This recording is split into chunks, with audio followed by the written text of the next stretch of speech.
Hello everyone. आज के इस वीडियो में आप सभी का बहुत स्वागत है। आज के इस वीडियो में हम एक प्रॉपर्टी प्रूफ करने वाले हैं जो कि है gamma 1/2 is equal to under root pi. Dear students, already हम जानते हैं कि beta M N equals to gamma M into gamma N upon gamma M plus N होता है, जो कि हम पिछले वीडियो में डिस्कस कर चुके हैं। और एक और प्रॉपर्टी भी हम बीटा फंक्शन के फर्स्ट लेक्चर में डिस्कस कर चुके हैं। Beta M N is equals to 2 times of limit from 0 to pi by 2 sin 2m minus 1 theta cos 2n minus 1 theta d theta। अब यहाँ पर इक्वेशन 1 और 2 का जो लेफ्ट हैंड साइड है वो इक्वल है, वो बीटा एम एन के बराबर। दैट मीन्स इसका जो राइट हैंड साइड है वो भी इक्वल हो जाएगा। तो हम क्या लिख सकते हैं, देखो, gamma M gamma N upon gamma M plus N is equal to, ये क्वांटिटी इक्वल हो जाएगी तो ये हो जाएगा 2 times of 0 to pi by 2 sine 2m minus 1 theta और cos 2n minus 1 theta D theta. ये समीकरण 1 और 2 से हुआ, दोनों को कंबाइन कर लिया क्योंकि लेफ्ट हैंड साइड दोनों का इक्वल है तो राइट हैंड साइड भी दोनों की बराबर हो जाएगी। अब हमको क्या निकालना है, गामा 1/2 का मान निकालना है, गामा 1/2 की वैल्यू निकालनी है।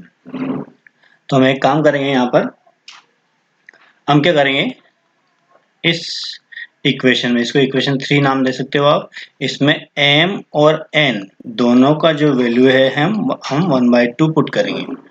देखो तो क्या मिल जाएगा हमको, यहाँ मिल जाएगा गामा 1/2 गामा 1/2। m और n दोनों का जो वैल्यू है हमने 1/2 ले लिया, और नीचे कितना हो जाएगा, gamma 1/2 plus 1/2 is equal to limit from 0 to pi by 2 as it is. देखो यहाँ भी 1/2 रख दो आप, तो 1/2 रखेंगे यहाँ पर तो कितना हो जाएगा, 1/2 से 2 कैंसिल और 1 माइनस 1 साइन की पावर 0 थीटा। ऐसे यहाँ पर कॉस की पावर 0 थीटा हो जाएगा और ये डी थीटा हो जाएगा। थोड़ा और सिंप्लीफाई करेंगे इसको, देखो क्या मिलेगा हमको, यहाँ मिल जाएगा गामा 1/2 का स्क्वायर, टू टाइम्स है यहाँ पर, 2 बार है इसलिए इसका पूरे का स्क्वायर कर दिया, गामा 1/2 का स्क्वायर। और नीचे क्या बचा है, गामा 1/2 प्लस 1/2, तो 1/2 प्लस 1/2 कितना हो जाएगा, 1 हो जाएगा, तो गामा 1 लिख दिया हमने यहाँ पर इज इक्वल टू ये 2 times of limit from 0 to pi by 2 as it is, sine 0 मतलब 1 और कोस 0 मतलब ये 0 है यहाँ पर, तो ये बच जाएगा डी थीटा। अब इसको इंटीग्रेट करना है केवल, राइट। देखो तो यहाँ तो जो है वो एज इट इज है, गामा 1/2 का स्क्वायर, और गामा 1 का वैल्यू हमेशा 1 होता है, हम पहले भी डिस्कस कर चुके हैं फर्स्ट लेक्चर में। तो गामा 1 का वैल्यू 1 हो जाएगा, तो यहाँ बचा है 2। अब इसको इंटीग्रेट कर दो, तो इंटीग्रेट करने पे हमको क्या मिलेगा, थीटा मिलेगा, और लिमिट कितनी है, 0 टू पाई बाय 2। थोड़ा और सिंप्लीफाई किया इज इक्वल टू ये 2 एज इट इज, अब लिमिट रख दिया हमने पाई बाय 2 अपर लिमिट और ये लोअर लिमिट, तो हमको कितना मिल गया, 2 पाई बाय 2, 2 से 2 कैंसिल, तो कितना बचा, ये पाई बच गया। अब देखो लेफ्ट हैंड साइड में यहाँ पर हमारे पास क्या क्वांटिटी है, ये गामा 1/2 का स्क्वायर है यहाँ पर, है ना, गामा 1/2 का स्क्वायर इज इक्वल टू कितना है, पाई आया है, तो यहाँ से इसका स्क्वायर हटा दो, उस साइड ले जाओ उसको, तो गामा 1/2 इज इक्वल टू क्या मिलेगा हमको, अंडर रूट पाई। तो यही हमको निकालना था, राइट। तो एक प्रॉपर्टी ये हो गई। अब इसी पर बेस्ड एक क्वेश्चन है, देखो ये सेकंड क्वेश्चन को हम लोग करेंगे यहाँ पर, तो इसका जो सॉल्यूशन है वो निकाल लेते हैं।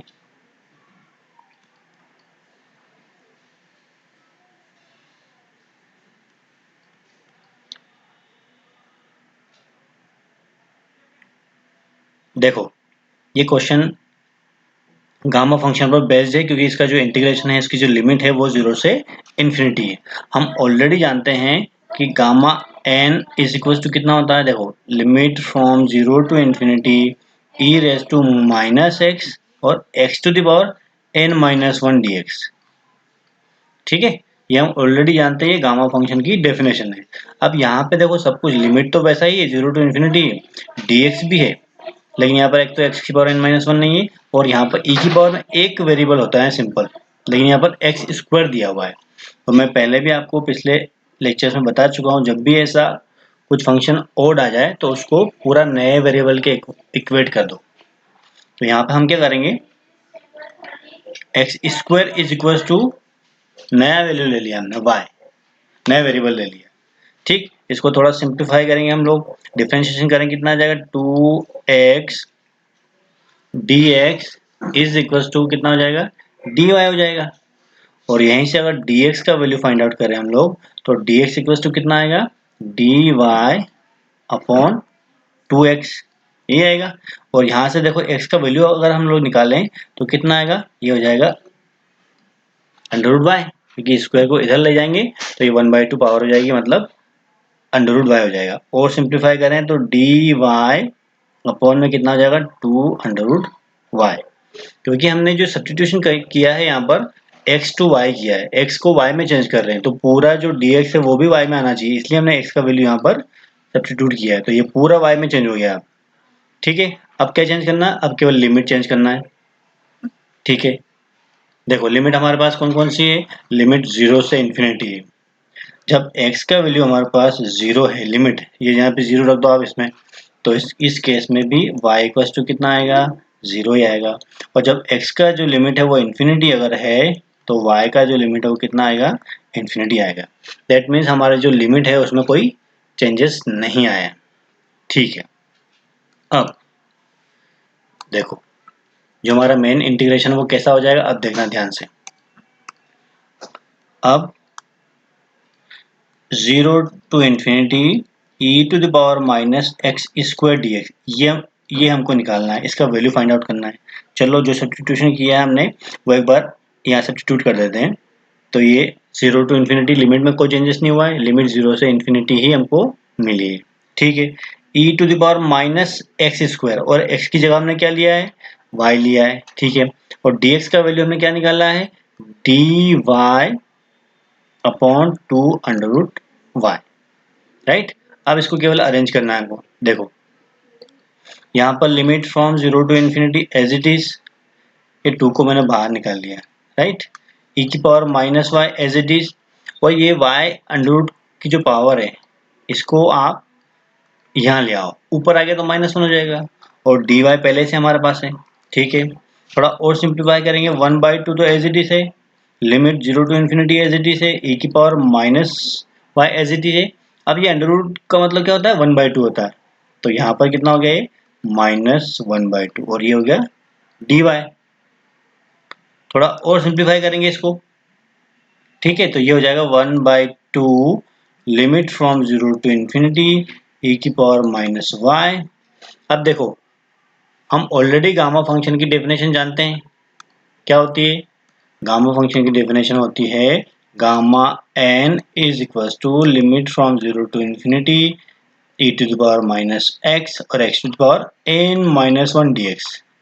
अगर ऐसी क्वांटिटी हमारे पास होती है तो उसको हम गामा n के बराबर लिखते हैं। देखो यहाँ पर भी लगभग वैसे ही दिख रहा है, dy भी है, e की पावर माइनस वाई भी है, पर यहाँ पर y की पावर n-1 नहीं है, तो इसको बना लेंगे हम ऐसा। तो ये क्या हो जाएगा, देखो इस पावर को, इस 1/2 को हम ऐसा कर सकते हैं क्या, y की पावर 1/2 -1, इसका मतलब वही यही आएगा -1/2। तो 1/2 -1 लिख दिया, और dy पहले से है। अब देखो ये पूरा कैसा बन गया है, गामा n के जैसा बन गया। मतलब यहाँ पे n रहता है तो हम लोग यहाँ पे n लिखते हैं, पर यहाँ पे क्या दिया हुआ है 1/2 रहता है, 1/2 है, तो 1/2 जैसा बन जाएगा। तो 1/2 पहले से ही है, और इस पूरे के बराबर में हो जाएगा गामा 1/2।